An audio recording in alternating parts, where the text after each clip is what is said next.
No, because it still might be hot. Some of it might still be hot. I have no idea.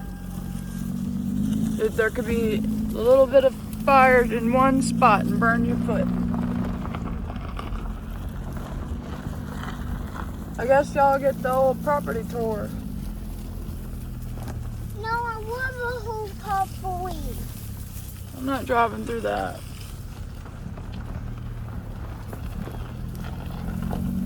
We love driving through the property.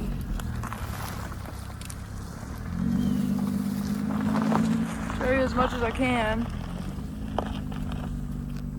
So what happened? Raiden, you want to explain what happened? So we started fires all around the one big fire, and the fire started getting out of control because we set them right on top of trees. You did what now? Not like in the leaves, but like right at the bottom. Yeah. You see these trees, that explains what we mean. Okay.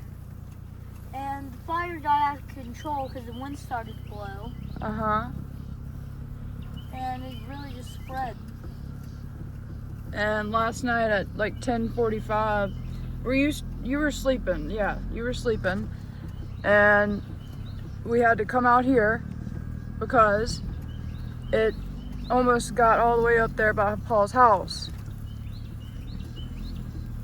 Paul was out here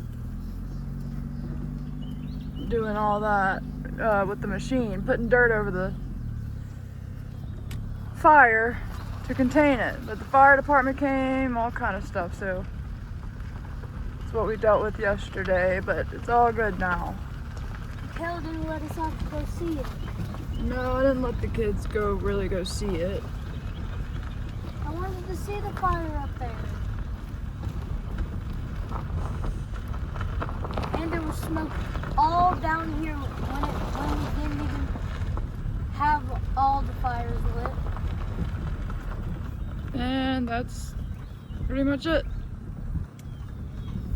Goes in a circle.